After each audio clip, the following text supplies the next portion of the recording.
आज का सत्संग ध्यान पूर्वक पूरा जरूर सुने। घर में सुख शांति समृद्धि के लिए ये खास बातें जरूर ध्यान रखें। आप सभी लोग जो अपने घरों में दीपक जलते हैं, उसकी बाती का पूरा जल जाना या बच जाना क्या संकेत देता है?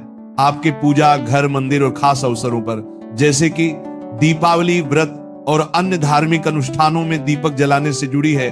क्या कभी सोचा होगा या देखा होगा कि जब आप दीपक जलाते हैं तो वो आपके जीवन में कौन से संकेत दे रहा है? क्या आपकी दीपक की बाती पूरी तरह से जल जाती है या वह आध जली रह जाती है? और क्या दीपक की बाती पर फूल बनने का क्या अर्थ क्या होता है? क्या आपको पता है कि पहले से जले हुए दीपक में बाती जलाना आपकी परेशानियों का कारण हो सकता है या नहीं? और कितने समय तक, कितने सालों तक एक ही दीपक का उपयोग करना शुभ माना जाता है या अशुभ?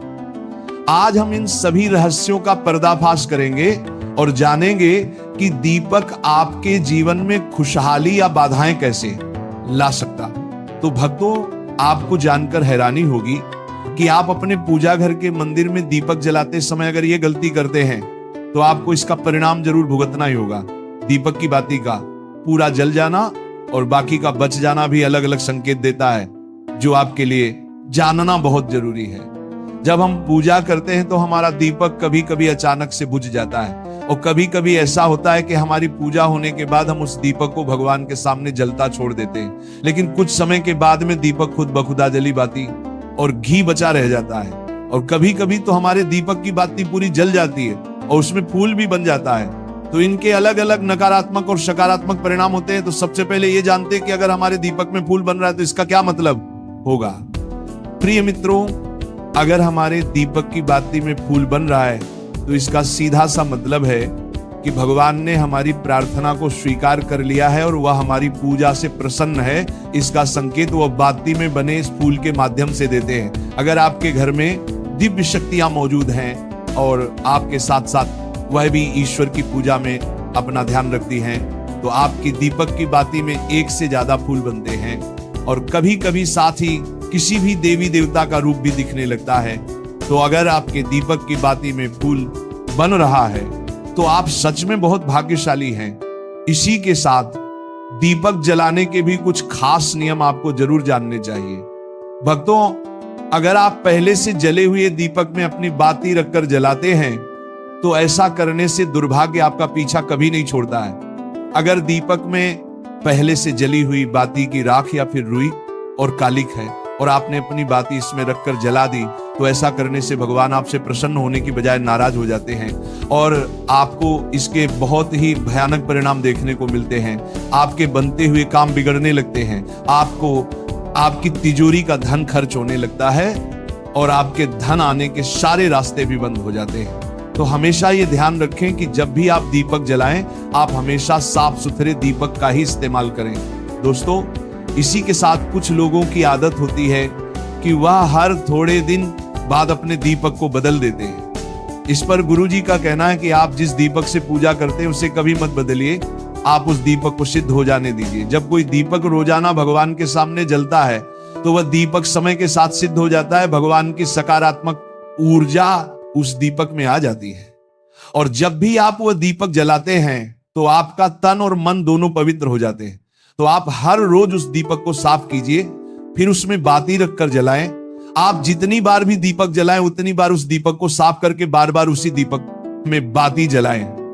लेकिन अगर आप गलती से भी उस दीपक को बदलते हैं तो आपकी तरक्की में रुकावट आ सकती है। इसलिए आप अपने दीपक को कभी भी मत बदलना। 10 साल 20 साल तक आप उसी दीपक में लगातार बाती जलाएं, इससे आपका दीपक सिद्ध हो जाएगा और आप इसका चमत्कार अपने घर में भी देख सकते हैं। अगर आपके घर में कोई भी रोगी हो, बीमार हो या किसी का बुखार नहीं जा रहा हो तो आप इस दीपक को थोड़ी देर के लिए किसी बर्तन में डालिए और अब उस रोगी को ये पानी पिला दीजिए। 10 से 15 मिनट के भीतर उसका बुखार उतर जाएगा। वहीं अगर आपके घर में किसी को नजर लगी हो या फिर आपके व्यापार में किसी की नजर लगी हो, आपका धंधा अच्छे से नहीं चल रहा हो, तो भी आप इस दीपक को तांबे के बर्तन में पानी भरकर उसमें डाल दीजिए और रात भर के लिए छोड़ दीजिए। अगले दिन सुबह पानी का छिड़काव अपने घर में और अपनी दुकान पर करिए। ऐसा करने से आपको साफ साफ परिणाम दिखाई देंगे, क्योंकि जब हम लगातार एक ही वस्तु का प्रयोग अपनी पूजा में करते हैं तो वह वस्तु शुद्ध हो जाती है। भगवान की जो ऊर्जा होती है वह उस वस्तु में समा जाती है। तो कभी भी अपने मंदिर के दीपक को बदलने की गलती ना करें। दोस्तों, अगर आपके मंदिर का दीपक टूट जाता है या फिर खराब हो जाता है या खंड हो जाता है, तभी आप उस दीपक को बदल सकते हैं। लेकिन फिर भी आप उस दीपक को ना फेंक, बल्कि इसे अपने घर में संभाल कर रखें, क्योंकि ये भगवान की सकारात्मक ऊर्जा का भंडार होता है। वहीं अब आपको ये भी बता देते हैं कि अगर आपके दीपक की बाती पूरी नहीं जलती है और आपके दीपक में घी बच जाता है तो इसका क्या परिणाम होता है। सबसे पहले ये देखिए कि अगर आप किसी भी पेड़ पौधे की पूजा कर रहे हैं और पूजा में जलाया हुआ दीपक पूरा नहीं जलता या फिर उसमें घी बच जाता है, तो इससे आपके घर में बीमारियां घर बना लेती हैं और ये बीमारी कभी भी आपका पीछा नहीं छोड़ेगी। तो जब भी आप किसी भी पेड़ पौधे या मंदिर के बाहर किसी भी स्थान पर पूजा करें तो यह ध्यान रखें कि उसकी बाती पूरी जले और उसमें घी बचा हुआ ना हो, क्योंकि ये आपकी अच्छी सेहत के लिए बहुत ही अच्छा प्रभाव देगा।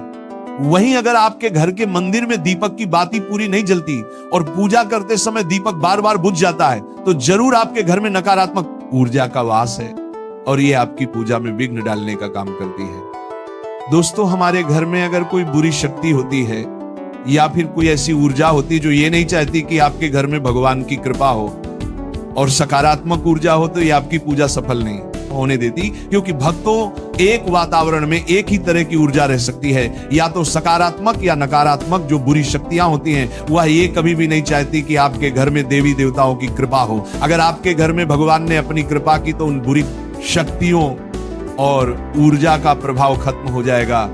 इसलिए ये शक्तियां चाहती हैं कि आपकी पूजा में रुकावटें आए। इन्हीं के प्रभाव से हमारा दीपक बार बार बुझ जाता है या फिर दीपक की बातें पूरी नहीं जलती।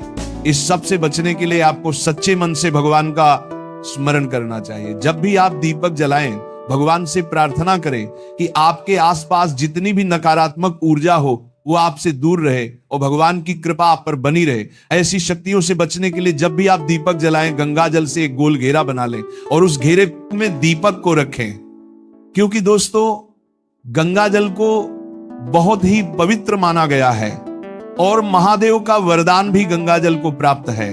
गंगा जल में सबसे पहले तो कोई भी बुरी शक्ति प्रवेश नहीं कर सकती, इसलिए गंगा जल कभी खराब नहीं होता और हर तरह की ऊर्जा को सकारात्मक ऊर्जा में बदल देता है।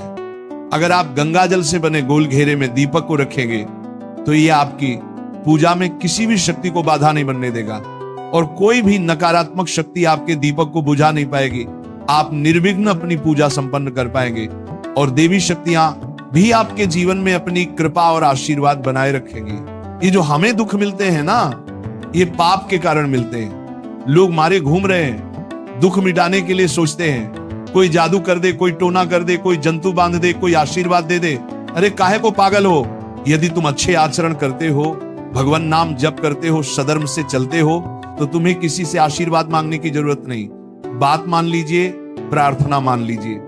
दिखावे में लाखों लोग अपने जीवन को नष्ट करने के लिए तैयार हैं। ये माया का ही तो दिखावा है जिसमें जन्म के जन्म हमारे नष्ट होते जा रहे हैं। सत्य मार्ग को क्यों नहीं पकड़ते हो? किसी के आशीर्वाद की जरूरत नहीं आपको आनंद प्राप्ति के लिए। आप आनंद के बच्चा हो, आनंद स्वरूप हो, जिनसे आशीर्वाद मांगते हो।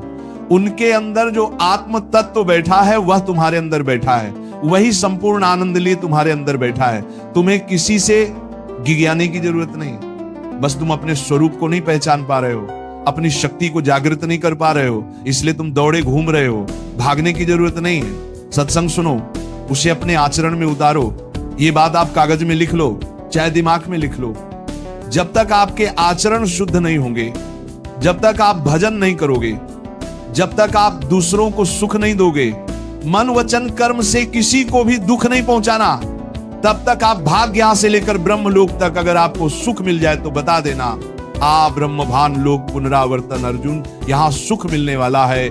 आ ब्रह्म स्तंभ पर्यंतम सर्व माया जगत, यहां सुख मिलने वाला है।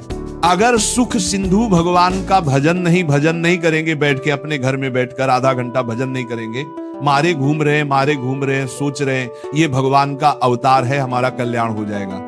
ए भाई, जब भगवान वास्तविक अवतार लिए और जो भजन नहीं किए उनका भी कल्याण नहीं हुआ। भगवान के अवतार के समय हम भी रहे होंगे, कहीं ना कहीं किसी जीव जंतु के कल्याण हुआ क्या? अब भजन करोगे तो कल्याण हो जाएगा, हमारी बात मान लो। बार बार आपको कभी कड़वे शब्दों में, कभी मीठे शब्दों में बताते हैं। ए भाई, बचपन से भगवान के मार्ग में लगे हुए हैं, हमको अपना कर्म भोगना पड़ रहा है। जो शरीर रचना के समय रचा गया था वो सुखद या दुखद कर्म भोगना पड़। रामकृष्ण परमहंस जी के कैंसर था, भाई जी हनुमान प्रसाद पोदार जी के उदर में कैंसर था, बड़े बड़े महापुरुषों को भोगना पड़ा। तो प्रारब्ध को भोग लो, ये भोगने की सामर्थ्य नाम जप से आ जाएगी और नाम जप करके जन्म मरण के चक्र से मुक्त हो जाओ। मान लो मेरी बात। क्या वृंदावन की परम पावन रज से बढ़कर त्रिभुवन में कोई रज है? इस रज में बैठकर तुम्हें आनंद नहीं मिल रहा तो कहां मिलेगा तुम्हें? क्या भगवान नाम से बढ़कर कोई अमोघ शक्ति है जो भगवान को अधीन कर सके? सुमिर